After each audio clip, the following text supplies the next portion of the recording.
보통 집을 살아도요, 셋집에 살 때가 있고 자가집을 살 때가 있습니다. 둘의 좀 가장 큰 차이가 있다면, 셋집에 살면 이상하게 한 달이 빨리 돌아와요. 자꾸 세낼 시간이 빨라지고 또 눈치가 많이 배입니다. 혹시 월세를 올리면 어떻게 할까? 어떤 때는 그래요. 보증금 더 달라고 하면 어떻게 하나? 어떤 땐 그래요. 나가라고 그러면 어떻게 하나? 항상 마음속에 조마조마하고 불안합니다. 벽에다 못 하나 박는 것도 걱정이에요. 혹시 이거 해가지고 나중에 변상해라 물어라 그러면 얼마나 스트레스가 되는지 모릅니다. 내 집은 문요 깨트려도 뭘 할 사람 없잖아요. 뭐 올려달라는 사람도 없고, 팔고 싶을 때 팔고, 팔기 싫으면 그냥 살면 되고, 그러니까 속편해서 이렇게 살기는 합니다. 그런데 우리가 문득 이런 생각을 해보는 거예요. 믿음의 집이라고 한번 생각해 보세요. 여러분의 믿음의 집이 꼭 새 집 같아서 하나님이 늘 책망하시고 어찌하여 그러냐고 꾸중만 듣고 산다면 그 집에 사는 신앙이 기쁘고 행복하겠냔 말이에요. 예배를 드리고 신앙생활을 하고 주일마다 주중에도 항상 주의 전에 올 때마다 걱정이 태산이야. 오늘은 또 무슨 일을 하려고 그럴까?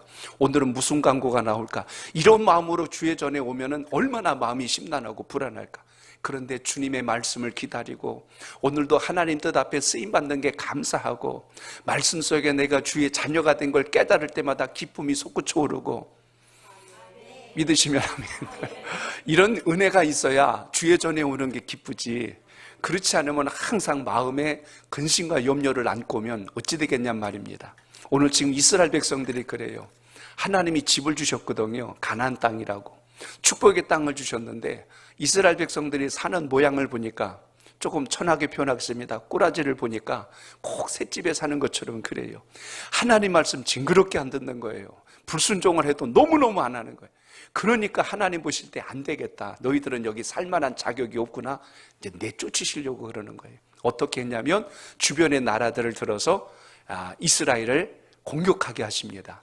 오늘 이제 그 말씀의 연장이 오늘 본문 속에 나타나 있는데, 오늘 그 힘들고 어려운 상황이 어떻게 미쳐지고 있냐면 주변 나라들만 이스라엘을 공격하는 게 아니고 하나님께서 재앙을 내리시는 거예요.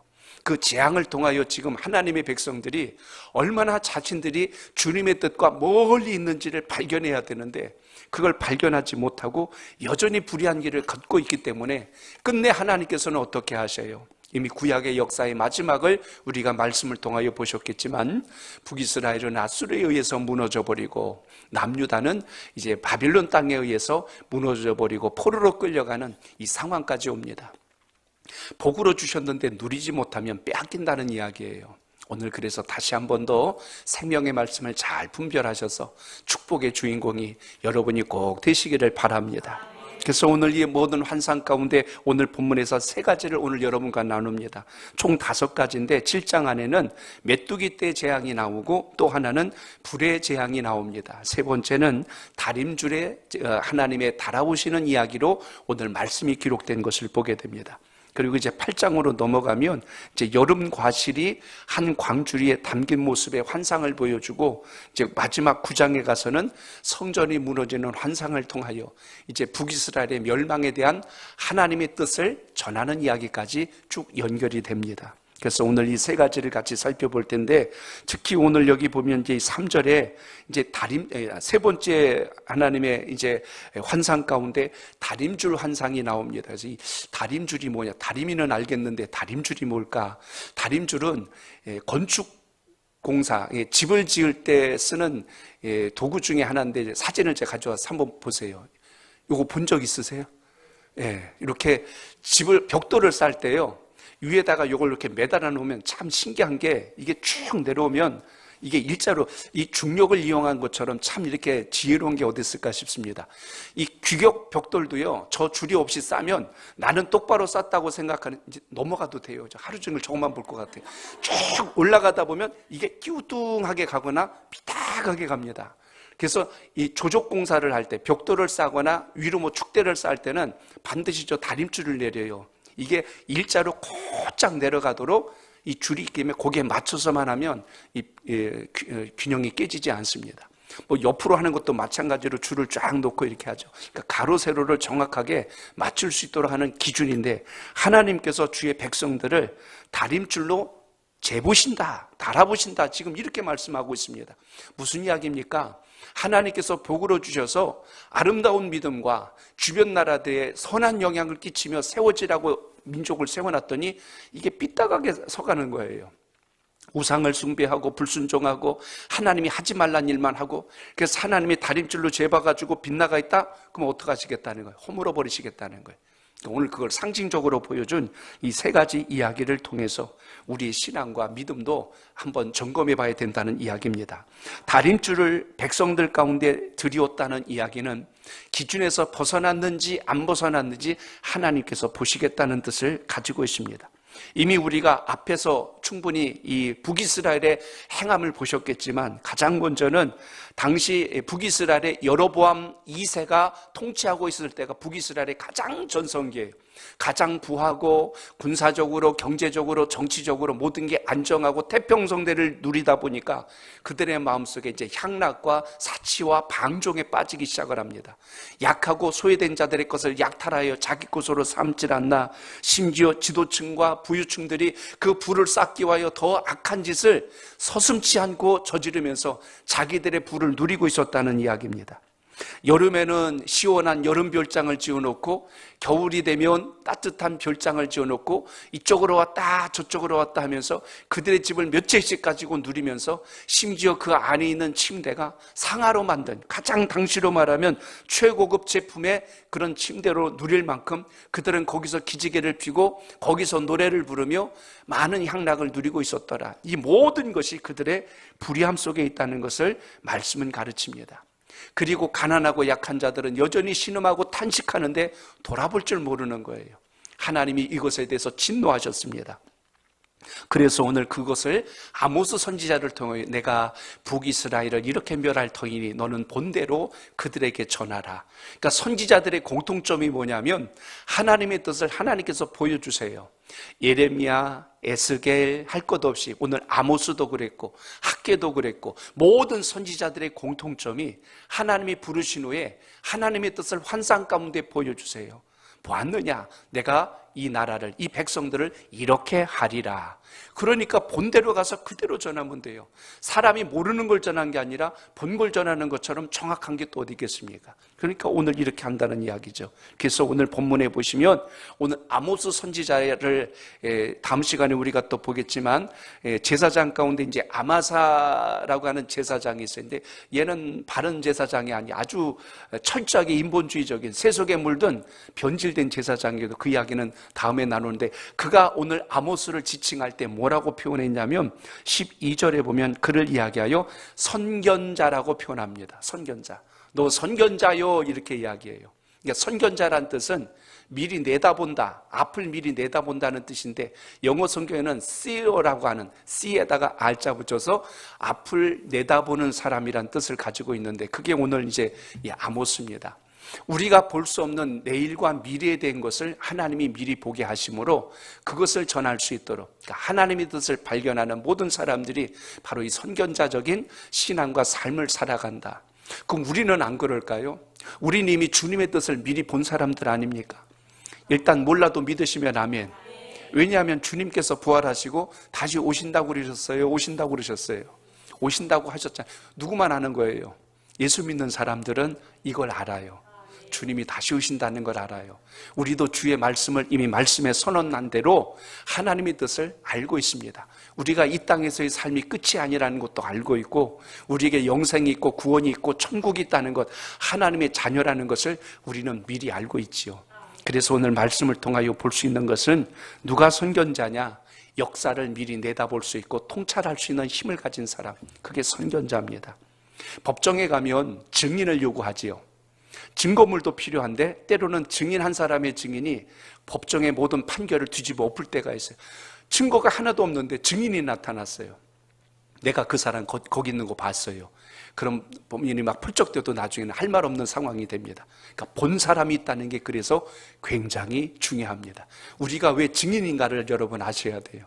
우린 주님의 말씀을 들었고 믿었고 그것을 소망하기 때문에 이미 하나님의 자녀가 되었음을 잊지 않길 바랍니다. 그러니까 성경에 복을 받는 사람들을 다 보니까 하나님께서 미리 보여주세요.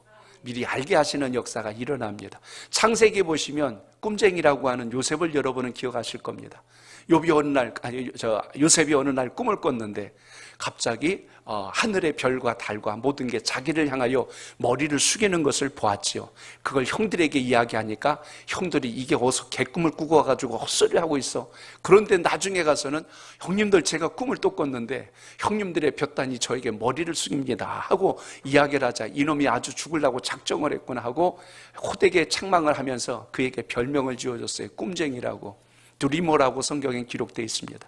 그러니까 이게 좋게 이야기한 건 아니에요. 저 꿈만 꾸는 녀석 같으니라고 하고 이렇게 이야기합니다. 요셉이 어느 날 형들을 만나려고 그들이 양을 치는 곳에 왔더니 그들이 뭐라고 그랬어요? 야, 저기 꿈쟁이가 온다. 성경에 보니까 그렇게 써요. 꿈꾸는 자가 오는구나 하고 이렇게 이야기를 했어요. 결국 그 꿈을 꾼다는 것 자체가 사람이 꾸는 꿈이 아니라 하나님이 주신 꿈을 꾸었기에 요셉은 그 꿈대로 인생이 풀려져 나가는 것을 우리가 말씀에서 보게 됩니다. 신앙은 바로 그겁니다. 하나님 앞에 여러분 소망하시고 하나님이 이루실 만한 것을 꿈으로 담기를 바랍니다. 내 욕심을 꿈으로 만들지 말고 하나님이 행하실 것을 담으면 아무리 환경적 어려움과 위기가 와도 그게 결코 우리를 쓰러뜨리지 아니하고 그 위에 딛고 일어설 만한 힘을 주시는 하나님의 역사가 있다는 것을 기억하시길 바랍니다. 모세를 생각해 보세요. 하나님이 무턱대고 그냥 모세야 이리 와라고 끌고 가지 않으셨어요. 이미 모세에게 하나님께서 나타나셔서 말씀해 주시지 않습니까? 내가 너를 통하여 내 백성들을 이끌어내리라. 너는 바로 왕 앞에 가서 내 말을 전하라. 계속하여 하나님의 뜻을 전달하게 하지요. 그것을 가지고 갔기 때문에 모세가 어떤 시련과 어려움을 만나도 이기는 힘이 있다는 것입니다. 꿈과 소망을 가지고 사는 사람하고 자기 생각을 가지고 사는 사람은 그래서 끝이 달라질 수밖에 없는 겁니다. 오늘도 예배로 끝나지 말고 예배를 통해서 하나님께서 여러분의 마음에 감동을 주시는 것을 붙들고 믿음의 지혜를 얻기를 축복합니다. 잠언서 29장 18절에 보니까 묵시가 없으면 백성이 방자히 행하거니와 이렇게 되어 있습니다. 하나님이 주신 비전이 없는 사람은 자기 뜻 좋은 대로 인생을 허비하고 낭비하더라, 그렇게 살더라 하고 말씀하고 있다는 것입니다. 오늘 하나님께서 주신 걸 잘 붙들어서 믿음의 소망이 여러분의 삶을 일으키는 큰 능력이 되시길 축복합니다. 오늘 낮에 그 중앙일보 한 기사 16면을 좀 봤어요. 거기 보니까 그 인천 여기 길병원 원장이신 그 이길려 그 원장님 이야기가 거기 한 면을 차지해서 기록된 걸 봤어요. 그분이 저 가천대학교 지금 총장이기도 하신데 이분의 삶을 보니까 참 감동스러운 거예요. 올해 나이가 92살이에요. 근데 사진을 보니까 아가씨 같아. 물론 아가씨예요. 결혼을 안 하고 혼자 살았으니까 평생을. 그러니까 자기는 이 세상에 물려줄 것도 없고 돈 잔뜩 벌어갖고 후배들, 다음 세대들 양성하는 게 꿈이래요. 지금도 얼마나 청년 정신으로 사는지 제가 기사를 보고 참 감동을 해서 몇 군데를 좀 소개해 볼까 합니다. 그분이 학교에서 그렇게 부르는데 우주 최강 비현실 동안이래. 와, 이름도 굉장히 길어. 우주 최강 비현실 동안 92세인데 얼마나 얼굴도 평평하고 젊게 사시는지 마인드가 청년 정신이요. 굉장히 젊어요. 왜 그럴까 봤더니 그 기사 안에 담긴 걸 봤어요. 학교가 저쪽 성남 쪽에 있지 않습니까? 그게 옛날에 경원대학교인가 그걸 인수했는데 학교가 굉장히 낡았던 것 같아요. 근데 제일 먼저 했던 게 뭐냐면 이 안에서 인재들을 양성해야 되겠다는 마음을 갖고 제일 먼저 했던 게 책상 바꾸는 것부터 했대요. 그리고 사람을 시켜서 우리나라에 있는 의자들을 좋은 거란 건 다 갖다 놔봤대요. 그리고 학생들 보고 직접 앉아갖고 설문조사해서 그중에 제일 좋은 의사 값을 따지 말고 그걸로 전교생 의자를 그걸로 앉혀놨대요. 왜냐하면 미래 꿈나무들이 편하게 공부를 해야지 불편한 자리에서 공부하면 안 된다고 최고의 책상과 의자로서 준비를 해줬다는 거예요. 그것도 참 귀한데 학교가 약간 언덕에 있다 보니까 밑에서 학생들이 올라가는 모습이 안쓰러웠대요. 그래서 뭘 했냐면 그 학교에 전기차를 준비를 했는데 소형 전기버스죠. 차 이름이 무당이래요. 무당벌레처럼 색깔을 입혀가지고 거기다 이제 이걸 셔틀처럼 계속 돌리는 거예요. 학교 옆에서. 그러니까 밑에서 전철역에서 내리면 바로 그 차 타고 쭉 학교로 들어가게끔 이렇게 아주 서비스를 그렇게 해줬어요. 그래서 참 섬세하게 또 배려하는구나. 제가 거기만 감동한 게 아니라 2012년도에 하와이를 갔더니 거기 중국 학생들이 와서 거기 센터 안에서 막 노는 걸 봤대요. 근데 그게 그렇게 부러웠대요. 우리 학교 학생들도 하와이에 와서 마음껏 휴양하고 놀 수 있도록 하나 센터를 건립해야 되겠다. 그래서 거기다가 글로벌 센터를 지었대요. 그래서 자기 출신들 학교 학생들은 거기 가고 싶으면 가천대 가셔야 돼. 그래서 자유롭게 하와이에 가셔서 거기서 쉬면서 휴양지에서 쉴 수 있도록 이렇게 또 배려도 하더라고요. 돈만 벌면 학교를 어떻게 투자할까를 늘 생각하는 것을 보면서 제가 감동을 받았어요. 지하철 거기 1호선에 아니요 가천대역 1번 출구에 가면 제가 가보지는 않았는데 제가 사진 한 장을 가져왔어요. 거기다가 분수관장 옆에다가 빨간색 현수막을 엄청나게 크게 걸어놨어요. 저렇게요. 저기 뭐라고 써있냐면 이렇게 써있는 겁니다. 학생은 왕이다 이렇게 써있어요. 가천대학교 이렇게 써있어요. 저게 뭔 뜻인가 거기서 이제 기자가 인터뷰한 기사를 제가 봤어요. 이제 넘어가도 돼요. 자꾸 오래 있어요. 자, 거기 이런 이야기가 나와요. 학생을 왕으로 모실 테니 너희는 왕다운 리더가 되라는 의미에서 그렇게 했대요. 우리는 너희를 왕으로 대접할 테니 왕의 리더십을 가지고 공부를 해서 이 세상에 영향력 있는 인생에 살라고 그런 의미로 걸어놨다는 겁니다. 어디서 그걸 알게 됐습니까? 했더니 식당에 갔더니 손님은 왕이다라고 써있는 걸 보고 힌트를 얻었대요. 근데 발상 자체가 참 독특해요. 미래 자원들에 대한 투자와 관심이 참 깊다는 것을 제가 이번에 알게 됐어요. 그래서 그렇게 지금 학생들을 많이 아끼니까 학교에서 인기 투표하고 뭐 하면은 항상 1위로 누가 나오냐면 이 총장님이 나온다는 거예요. 언제나 학생들의 마음을 다 수용해 준대요. 다 받아주고 어떻게든 그걸 해주려고 애쓰니까 참 좋아한다는 이야기를 봤습니다. 인천 길병원을 운영하면서 환자들을 대할 때 그렇게 한대요. 가난한 사람들, 돈이 없는 환자들이 오면 미리 거기다 표시를 한답니다. 이렇게 X라고 표시해주고 진찰료, 때로는 큰 수술일 땐 보증금을 걸는데 길병원은 보증금을 가난한 사람들은 안 받나 봐요. 그런 거 없이 했답니다. 그리고 혹시라도 갚을 길이 없어서 우리 하는 말로 먹튀라는 거 있잖아요. 그러면 내버려 두란대요. 모르는 척 하래요. 그렇게 가르치는 거예요. 하나 가르쳐드렸죠, 제가? 먹튀할 수 있는 것 알려드렸어요, 제가. 그래서 그런 거 하지 말라고 지금도 그렇게 하는다는 이야기를 듣고 참 감동스럽더라고요. 그 가천대 교수 중에 송진구 교사가 이런 이야기를 합니다. 자꾸 돈이 안 되는 일만 벌이는 경영자인데도 왜 성공하는지 궁금했습니다 하고 이렇게 이야기를 해요. 손해나는 일만 한대. 항상 적자 나는 일만 하는데 백령도에도 가천대 병원이 있답니다. 그런데 거기는 해마다 적자인데도 운영을 해요. 제가 아마 요즘 자꾸 이 의료 분쟁이 나니까 이런 기사들이 올라오는지는 모르겠어요. 근데 의사 정신이 뭘까를 저는 생각해 봤습니다. 의사의 마인드가 뭐가 되어야 할까? 사람을 살리는 직업을 가진 사람들이 뭐를 해야 될까? 오늘 다시 한 번 더 그 기사를 쭉 보면서 따뜻한 마음을 좀 가져봅니다. 대부분 이런 시점이 되면 언론들이 하는 일이 뭐냐면 편가르기를 잘해요. 정부가 잘한다. 어떤 때는 의사가 지금 얼마나 힘든지 아냐. 막 이래가지고 국론을 쪼개놓는데 이런 일부 언론과 기사들은 화합할 수 있는 방법의 지혜를 이렇게 글로써 간접적으로 전하는 걸 보면서 감동스럽더라고요. 또 한 기사는 올해 74살 되신 의사분이신데 은퇴하셔야 될 나이인데도 여전히 자신의 의술을 버리지 않고 어려운 곳에 힘든 곳에서 그곳을 지키면서 환자들을 돌보는 이야기를 봤습니다. 그러니까 모든 의사가 다 똑같은 취급을 할 게 아니라 의사 정신으로 일하는 분들도 많이 계신다는 이야기겠지요. 저는 신앙하면서도 그렇지 않을까 생각합니다. 복음을 받았다면 내 마음속에만 닫아두고 멈추지 말고 하나님께서 말씀해 주신 대로 살아갈 수 있는 믿음의 지혜가 우리 삶 속에 있기를 축복합니다. 아모스 선지자는 정말 힘든 시대의 선지자로서 사역했습니다.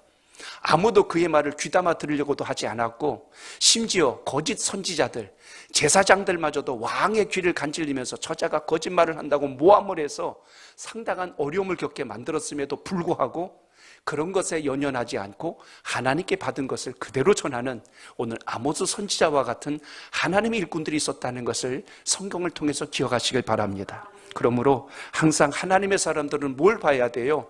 하나님께서 주신 꿈을 꾸고 하나님께서 주신 비전을 붙드는 지혜가 있기를 축복합니다. 우리 교회를 통하여 하나님이 주신 비전이 있지 않습니까? 우리 교회 모토와 같이 복음과 제자와 가정을 세우는 선목교회, 그래서 하나님의 복음이 땅끝까지 증거될 수 있도록 전도하고 선교하고 또 이웃을 돌아보며 구제하며 하나님께서 기뻐하는 일을 찾아서 더욱더 지경을 넓히는 것에 우리 모두가 쓰임받기를 바랍니다. 아울러 하나님께서 기뻐하는 건강한 제자들을 세우는 일, 그것이 우리 교회의 모토입니다.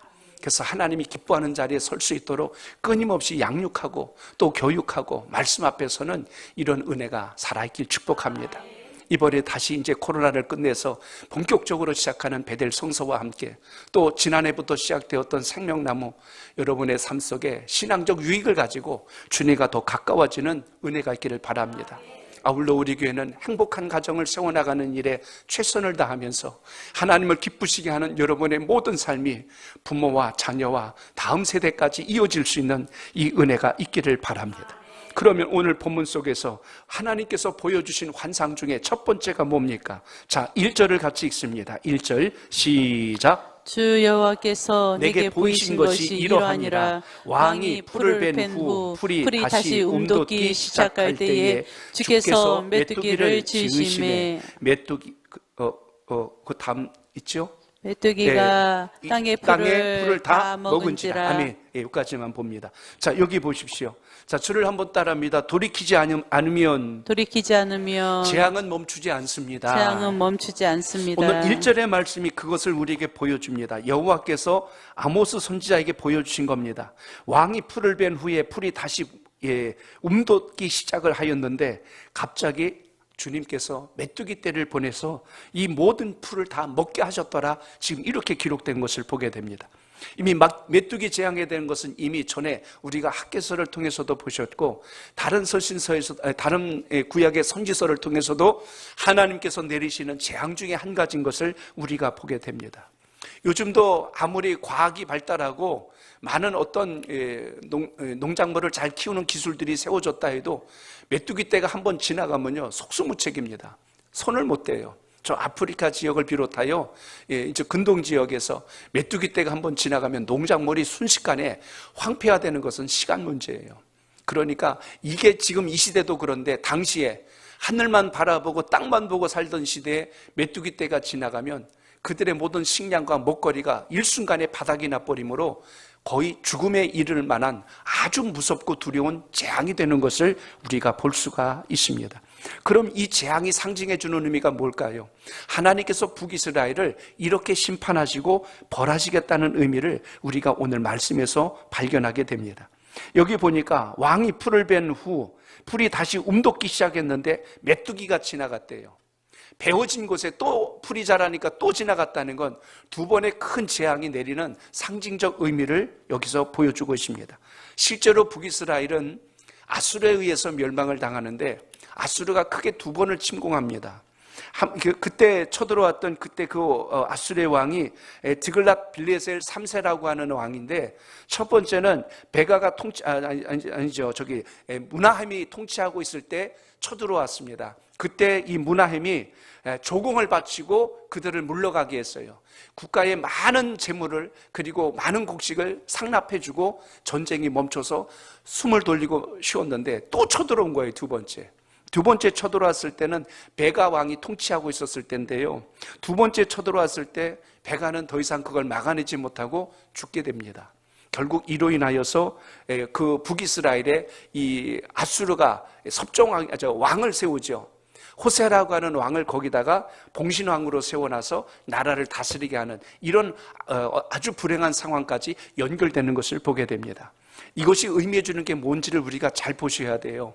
하나님의 뜻을 저버리면 아무리 강한 군대가 있고 준비를 잘한다 할지라도 외부의 적을 막아낼 힘이 없다는 뜻입니다.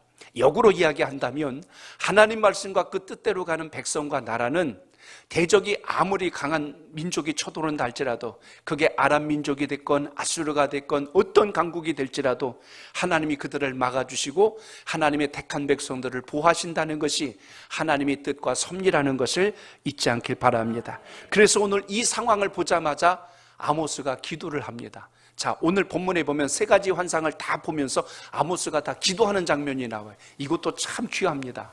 재앙이 올 때, 위기가 올 때 아모스가 했던 것은 민족을 끌어안고 기도하는 사람이었어요. 자, 아모스의 기도를 봅니다. 2절 시작. 메뚜기가 땅의 풀을 다 먹은지라 내가 이르되 주 여호와여 청하건대 사하소서 야곱이 미약하오니 어떻게 서리까 하매. 아멘. 저는 진정한 애국자가 꼭 머리에 띠 두르고 태극기만 든다고 해서 애국자가 아니라 민족을 위하여 눈물로 기도할 수 있는 은혜가 있길 축복합니다. 걱정만 하고 염려하는 게 아니라 하나님의 주권적 섭리로 나라가 회복되길 원하는 그 간절한 마음, 오늘 아모스를 통해서 우리가 발견할 수 있는 대목이 여기에 있다는 이야기입니다. 국가의 위기와 어려움이 왔을 때 우리가 나라와 민족을 끌어안고 기도해야 될 이유가 바로 여기에 있다는 것입니다. 아모스가 기도합니다. 여호와여 청하건대 우리의 허물과 죄를 사하여 주옵소서. 이 택한 백성들이 약하지 않습니까? 불쌍히 여겨 주옵소서. 어떻게 일어서라고 이런 재앙을 내리시나이까? 이렇게 기도하는 거예요. 근데 그 기도가 하나님 마음에 맞은 거예요. 하나님이 그 기도를 받으시고 어떻게는 재앙을 거두십니다. 그런데 또 다른 재앙이 또 시작됐다는 게 무엇을 의미해 준다고 생각하세요? 재앙을 거두면 백성들이 깨달아야 돼요. 아, 우리가 잘못했는데도 저 선지자의 눈물의 기도가 하나님께 상달되어 우리에게 용서의 길을 주셨구나. 하나님, 우리가 정신을 차리고 살겠나이다. 이러면 좋은데 자신들이 운이 좋아서 기회가 좋아서 다시 사는 줄로 알아요. 그러니까 여전히 옛날대로 또 살아가는 겁니다. 바뀌지 않고 달라지지 않으면 재앙의 강도가 이전보다 더 세진다는 걸 몰라요. 그래서 결국 오늘 여기를 통하여 우리가 볼 수 있는 것은 정말 민족을 품고 기도한다는 게 뭘까? 세상이 흉흉하고 악하면 막 그러잖아요. 이놈의 망할 놈의 세상 불이나 나버려라, 이 망해버려라, 막 이게 여러분 기도나 소원이 아니라 그러한 상황 속에서라도 어떻게 살아야 될 것인가를 기도할 수 있는 그 마음, 오늘 아모스의 그 마음이 신앙하며 주를 바라보는 우리들의 고백 속에도 함께 하시길 바랍니다. 그래서 선지자는 언제나 어떻게 하나님 이 백성들의 죄를 용서하여 주옵소서, 하나님의 심판을 거두어주시고 다시 한 번 더 기회를 주시옵소서. 이 아모스의 이 귀한 마음이 정말 믿음이 있는 나라를 사랑하는 바로 선지자의 마음과 같다는 것을 보게 됩니다. 그럴 때 하나님이 어떻게 하셨어요? 3절 보시기 바랍니다. 시작. 이에 대하여 뜻을 돌이키셨으므로 이것이 이루어지지 아니하리라 여호와께서 말씀하셨느니라. 아멘. 그러니까 지금 북이스라엘 백성들에게 아모스가 선포하는 거예요. 너희들은 들어라. 하나님께서 진노하셔서 너희들을 메뚜기 떼의 재앙으로 완전히 다 쓸어버리신다고 하셨다. 그러면 그 말 들으면 얼마나 철렁해요. 그래? 하고 놀랬을 거 아닙니까? 그런데 내가 하나님 앞에 민족을 끌어안고 눈물로 기도하였다. 하나님 이 백성들을 버리지 마시고 벌하지 말아달라고 간절히 구했다. 그래서 하나님께서 그 재앙을 거두셨단다 하고 이야기하면 아모스 선지자여 감사합니다. 우리의 허물과 죄가 있다는 걸 우리가 깨닫지 못하여 우리가 불측했나이다. 이렇게 돌아오면 얼마나 좋아요. 에이, 없던 얘기 괜히 꾸며내가지고 괜히 간담을 서늘하게 해놨는데 쓸데없는 소리는 하고 있구만 하고 이렇게 가는 것이 지금 북이스라엘의 모습이라는 거예요. 얼마나 미련하고 어리석어요. 자신 앞에 재앙이 안 왔다고 없는 줄 아는 거예요. 올 것이 오지 않았다고 해서 사라진 게 아니라 있는데 그들에게 임하지 않도록 역사하신 하나님의 은혜를 전혀 깨닫지 못하고 있는 이 불의함을 우리가 여기서 봅니다. 민수기에 보면 이스라엘 백성들이 불뱀에 물린 사건이 있어요. 불뱀에 물렸을 때 그 사건이 어떻게 일어납니까? 계속하여 원망하고 불평하고 애굽을 그리워하고, 그러니까 하나님께서 그들에게 불뱀에 물리도록 그들을 은혜의 손길을 걷어버리시지 않습니까? 없던 뱀이 나타난 게 아니라 있던 뱀을 그동안 막아주셨거든요. 그리고 그 보호막을 걷어버리시니까 그때부터 이스라엘 백성들이 물리기 시작한 거예요. 그러니까 그들이 운이 없어서 그런 줄 아는데 하나님의 은혜를 모르니까 그래요. 우리가 신앙하며 살면서 하루하루 순간순간 안전하고 평안하고 소망하는 꿈이 하나씩 이루어져 갈 때 주님께서 대적과 원수와 악한 세력들과 모든 관계들을 막으시면서 주의 백성들을 지키고 인도하고 계심을 오늘도 기억하시길 바랍니다. 그렇기 때문에 이 믿음과 소망이 우리에게 절대적으로 중요하다는 사실입니다. 믿는 자의 기도가 민족을 깨우고 살린다는 걸 잊지 마시고 이 믿음이 함께 하시길 바랍니다. 야고보서 5장 16절 보세요. 거기 이렇게 말씀합니다. 시작. 그러므로 너희 죄를 서로 고백하며 병이 낫기를 위하여 서로 기도하라. 의인의 간구는 역사하는 힘이 큼이니라. 아멘. 누가 의인입니까? 하나님이 일하심을 믿고 하나님이 역사하시면 반드시 성취될 수 있다는 확신을 갖고 구하는 모든 사람들의 기도, 오늘 그 기도 속에서 하나님께서 일하시고 계심을 오늘도 기억하시길 바랍니다. 그래서 하나님은 이 일은 일어나지 아니하리라, 내가 재앙을 내리려고 했던 것을 아모스의 기도를 통하여 거두시는 하나님, 얼마나 여러분 이것이 귀한가를 기억하셔야 돼요. 오늘도 여러분 나라와 민족을 위한 기도가, 한국교회를 위한 기도가, 우리의 삶을 위한 기도가 매일같이 살아있는 여러분의 신앙이 되시기를 바랍니다. 또 하나 우리가 볼 것은 두 번째 재앙이에요. 자, 4절을 볼까요? 시작. 주 여호와께서 또 내게 보이신 것이 이러하니라. 주 여호와께서 명령하여 불로 징벌하게 하시니 불이 큰 바다를 삼키고 육지까지 먹으려 하는지라. 아멘. 따라합니다. 하나님은 불로 심판하십니다. 불로 심판하십니다. 여기 보니까 불이 큰 바다를 삼켰대요. 얼마나 그 불의 권세가 컸냐면 민족 전체를 삼킬 만한 불로 표현되는 것을 보게 됩니다. 성경에서 불은요, 힘과 그리고 하나님의 권위, 하나님의 능력, 권세를 상징할 때 불이 등장하는 것을 우리가 볼 수가 있습니다. 또 하나는 심판을 의미할 때 불이 사용되는 것을 우리가 구약을 통해서 보게 되는데, 불이 하나님의 능력과 권능이란 걸 보여준 장면이 어디에 나옵니까? 출애굽기로 본다면 모세를 부르실 때 호렙산 기슭에서 그 떨기나무 사이에 불꽃이 일어나는 것을 보게 됩니다. 하나님이 임재를 상징해 주신 장면 중에 하나죠. 소명을 주실 때, 사명을 허락하실 때 여호와의 불이 나타나서 하나님의 권능을 보여주신 사건을 기억합니다. 또 열왕기상서 18장에 보면 엘리야가 갈멜산에서 기도할 때 여호와의 불이 그 제물 위에 떨어져서, 제단 위에 떨어져서 모든 걸 태워버리고 그 사이에 부었던 물까지 모두 태워버렸더라, 이렇게 기록할 만큼 하나님의 권능이 초자연적이고 엄청난 능력을 가졌다는 것을 우리에게 보여줍니다. 신약으로 넘어오면 어디서 나타나요? 사도행전 2장에 보면 오순절 마가다락방에 간절히 기도할 때 성령이 불의 혀와 같이 갈라져 그들에게 역사되는 말씀을 우리가 보죠. 그러니까 불은 하나님의 역사요, 하나님의 임재를 상징해주는 바로 이런 부분인 걸 보게 됩니다. 반면에 불은 심판의 도구일 때도 있습니다. 지옥이 불의 권세가 있다고 했죠. 내 혀끝에 물 한 방울만 달라고 할 정도로 그것은 뜨거운 것이에요. 불로 모든 것이 태워지는 것임을 성경에서 보게 됩니다. 또 불은 이 땅의 모든 자연들을 다 태워버리죠. 그로 인해서 나타나는 건 기근이에요. 가뭄과 흉년과 모든 것이 먹을거리들이 태워짐으로 인하여 기근이 찾아오게 하고, 또 전쟁이 일어날 때 불은 모든 것을 태워버리고 소멸하는 것을 보게 됩니다. 오늘 여기 말씀한 하나님의 두 번째 환상은 하나님의 백성들을, 불의한 그들을 이 불이 바다를 삼킴과 같이 모든 걸 삼켜버리겠다고 이렇게 말씀합니다. 그런데 놀라운 건 아모스가 또 기도하는 거예요. 중보기도 합니다. 자, 5절로 6절 같이 봅니다. 시작. 내가 이르되 주 여호와여 청하건대 그치소서, 야곱이 미약하오니 어떻게 서리이까 하매 주 여호와께서 이에 대하여 뜻을 돌이켜 주 여호와께서 이르시되 이것도 이루지 아니하리라 하시니라. 아멘. 아모스가 청하건대 그쳐 주옵소서, 야곱이 미약하오니 우리가 어떻게 설 수 있겠습니까? 약한 자를 이렇게 징벌하시면 우리가 다시는 희망을 갖지 못할 거 아니겠습니까? 이렇게 하나님의 마음을 설득하자 하나님께서 이번 재앙도 내가 거두리라 라고 이렇게 말씀해 주시는 장면을 보게 됩니다. 제가 오늘 7장을 묵상하면서 누가 떠올랐냐면 아브라함의 기도가 생각나는 거예요. 소돔과 고모라 땅을 심판하기 위하여 하나님이 그곳을 가시기 전에 아브라함과 만남을 갖게 되죠. 맛있는 식사와 그 대접이 끝나고 났을 때 거기를 심판하러 간다는 말을 아브라함이 듣고, 그곳에 조카 롯이 살고 있지 않습니까? 하나님 그곳에 의인 50명이 있다면 멸하시겠습니까?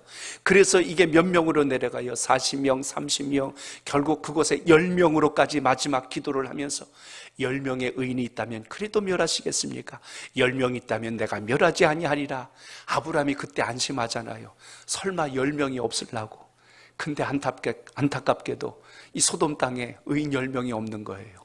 그래서 결국 유황불로 심판을 당하는 것을 보게 됩니다. 오늘 말씀 속에서도 아모스 선지자는 기도합니다. 하나님, 이 백성들을 멸하지 마옵소서. 오늘 나의 안전과 민족의 평안은 어느 누군가의 눈물 어린 기도가 살아있다는 사실을 기억하시길 바랍니다. 오늘도 우리 민족을 통하여 이 지도를 펴놓고 보면 우리 민족의 위치가 그렇게 큰 땅덩어리는 아니에요. 그런데 사상과 이념의 중심지요, 역사의 가장 어떻게 보면 복음의 중심지와 같은 곳에 위치한 놀라운 사실을 우리가 발견하지 않습니까? 우리 민족을 통하여 하나님이 행하시는 놀라운 역사가 주님께서 촛대를 다른 민족으로 옮기지 아니하도록 쓰임받을 때 더 주님 앞에 겸손함으로 믿음으로 서는 은혜와 삶이 우리 삶 속에도 살아있기를 바랍니다.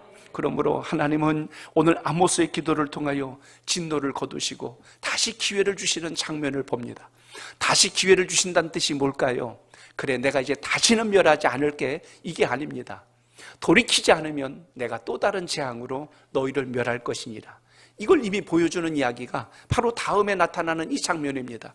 바로 다림줄의 환상이에요. 저를 따라합니다. 측량하시는 하나님을 알아야 합니다.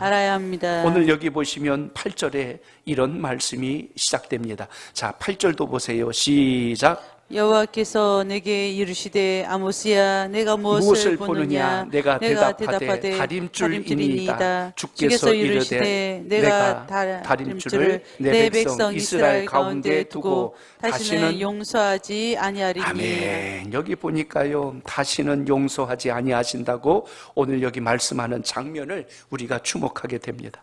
결국 하나님은 어떻게 하신다는 뜻입니까? 돌이키면 어떤 재앙이라도 거두시지만 돌이키지 않을 때는 어떤 재앙이라 할지라도 반드시 내리시겠다는 뜻을 보게 됩니다. 여기 보니까 다림줄은 재는 거예요. 올곧게 서 있는지 안 서 있는지 측량하는 겁니다. 바르게 가고 있는지를 재셨다는 이야기죠. 우리의 신앙으로 빗댄다면 우리의 신앙과 믿음이 하나님 보실 때 올곧게 잘 성장하고 있는지, 아니면 삐딱하게 잘못된 길로 가고 있는지 주님께서 지금 달아보고 계신다면 여러분은 어떻게 하시겠습니까? 그러므로 하나님 앞에 오늘도 믿음을 점검하여서 주님의 기쁘신 뜻대로 세워지는 은혜가 있기를 축복합니다. 하나님은 우리의 행위를 달아보십니다. 우리의 삶을 달아보시는 거예요. 너가 성경 지식이 얼마나 많냐, 교회를 얼마나 많이 다녔냐, 너의 가문이 몇 대 신앙이냐, 이걸 먼저 달아보시는 게 아니라 주의 말씀을 듣고 하나님 말씀에 순종하며 따라온다고 하는 너의 행실이 얼마나 그 뜻에 맞는지 오늘도 달아보시고 재보시는, 측량하시는 우리 주님이시라면 오늘도 이 말씀을 우리의 신비에 새겨 하나님의 뜻을 분별하는 믿음의 지혜가 있기를 축복합니다. 오늘날도 영적으로 메뚜기 재앙은 있어요. 오늘도 이 세상에 영적으로 불의 재앙은 있어요. 오늘도 이 시대에 주님이 달아보시는 이 다림줄의 하나님의 측량은 이 시대에도 있다는 걸 우리가 부인할 수가 없습니다. 모든 경제적인 위기, 환경적인 위기, 이런 것들이 밀려왔을 때 우리가 어떤 곳에 서 있는가, 이걸 보셔야지요. 불의 역사가 일어났을 때 모든 것이 소멸되고 희망이 꺼져가는 순간, 그때 무엇을 붙드느냐를 보면 그 사람의 믿음의 중심을 알 수가 있지요. 마찬가지로 오늘 말씀을 통하여 우리가 주님의 말씀을 준행한다는 것, 따라 행한다는 것, 이건 생각이 아니고 마음속의 결심이 아니라 행함의 증거라는 것을 오늘도 기억하시길 바랍니다. 신명기 4장 1절을 읽어보실까요? 거기 이렇게 말씀합니다. 신명기 4장 1절 시작. 이스라엘아, 이제 내가 너희에게 가르치는 규례와 법도를 듣고 준행하라. 그리하면 너희가 살 것이요 너희 조상의 하나님 여호와께서 너희에게 주시는 땅에 들어가서 그것을 얻게 되리라. 아멘. 하나님이 주시는 땅을 모두 다 주시겠대요. 법도와 규례를 잘 지키면 너희가 산다라고 말씀하지 않습니까? 그러니까 사는 신앙이 되어야지 죽어가는 신앙이 돼서는 결코 안 된다는 것입니다. 오늘 말씀을 보시면 이제 이것이 오늘 이 시대에 교회를 향하신 하나님의 다림줄이 되지 않을까 하는 생각을 가져봅니다. 주님께서 교회를 달아보십니다. 믿음의 공동체를 달아보세요. 크게는 우리 대한민국에 있는 한국교회를, 또 더 세밀하게 들어간다면 각 지역에 흩어져 있는 모든 교회들을, 더 깊이 들어가면 그 공동체 안에 속한 하나님의 백성들을 주님께서 다림줄로 대보십니다. 주님을 향해서 바르게 세워져 있는지, 아니면 주님의 뜻을 어그러뜨리며 하나님의 영광을 가리고 있는지 주님께서 달아보심으로 인하여 주의 뜻을 향하지 않다면 하나님은 진노의 칼을 거두지 않으십니다. 오늘 말씀에서 여러분 특이한 점을 보셔야 됩니다. 왜냐하면 오늘 9절에 보면 이전에 있었던 불의 재앙과 메뚜기 재앙과 다른 하나님의 뜻을 여기 나타내 주신 것을 보게 됩니다. 자, 9절을 보세요. 시작. 이삭의 산당들이 황폐되며 이스라엘의 성소들이 파괴될 것이라. 내가 일어나 칼로 여로보암의 집을 치리라 하시니라. 아멘. 내가 일어나 칼로 여로보암의 집을 치시겠대요. 이 말은 그들이 돌이키지 않았다는 겁니다. 회복되지 않았다는 뜻을 여기서 우리가 상징적으로 만날 수가 있습니다. 우리 하나님의 거룩한 백성들은 오늘도 몸된 교회를 통하여 하나님의 영광을 드러내기 위해서 힘을 다하는 신앙적 결단이 있길 축복합니다. 말씀을 들었으면, 깨달았으면 하나님께서 기뻐하시는 의도와 뜻대로 삶을 결단하고 도전하며 그 길을 향하는 사람이 진정 주님께 속한 하나님의 백성임을 기억하시길 바랍니다. 그래서 내 고집과 뜻으로 인생을 사는 것이 아니라 하나님께서 허락하신 것을 붙들고 살 수 있는 믿음의 지혜가 오늘 하나님의 백성들에게 필요하다면 북이스라엘이 왜 망했는가를 우리는 간접적으로 깨달아야 한다는 것입니다. 오늘 북이스라엘의 모습을 보십시오. 그들은 자기들만의 성을 쌓았어요. 그리고 생각하기를 우리가 이렇게 강한 민족이고 부한 민족이니까 주변 나라들이 넘보지 못할 거야, 이런 생각을 한 겁니다. 무엇을 신뢰했지요? 하나님을 신뢰한 게 아니고 자기들의 물질, 자기들의 힘, 자기들의 권력, 자기들이 가지고 있는 모든 역량이 자기들을 지켜낼 줄 알았어요. 이걸 바꿔 이야기하면, 오늘로 표현하면 이런 게 됩니다. 내가 알고 있던 경험, 내가 알고 있는 상식, 내가 가지고 있는 명예와 권세와 재력을 가지고 나는 이 세상을 살아갈 수 있어 하고 버틴 겁니다. 그런데 하나님께서 오늘 내 생명 걷어가 버리시면 그게 나를 지킬 수 있는 능력이 될까요? 아무것도 할 수 없는 거예요. 북이스라엘이 지금 그걸 모르는 겁니다. 모든 것을 주관하시고 섭리하시는 하나님이 계신데 하나님의 섭리를 깨닫지 못하고 이 땅의 것이 전부인 줄 알고 그것으로 모든 걸 누리려고 했다는 이야기입니다. 오늘 우리 민족도 어떻게 보면 이런 위기 속에 있지 않을까라는 두려움이 옵니다. 전 세계 모든 민족과 겨루어서 어깨를 견줄 만한 경제 강국으로 일어섰어요. 복음으로 얼마나 우리 민족이 큰 은혜를 입었는지 생각해보면 감사할 일이 한두 가지가 아닙니다. 나라의 세워짐부터 한국교회의 부흥과 성장, 또 믿는 주의 백성들의 열방을 향하여 또한 하나님의 영광을 드러내는 많은 일들을 보면 감사한 일이 많아요. 그런데 여기에 비례하여서 우리가 사치와 향락과 방정과 또 교회의 변질과 윤리도덕의 무너짐과 이런 것들이 병합되어서 뒤엉켜 있다면 주님께서 달인 줄로 달아보십니다.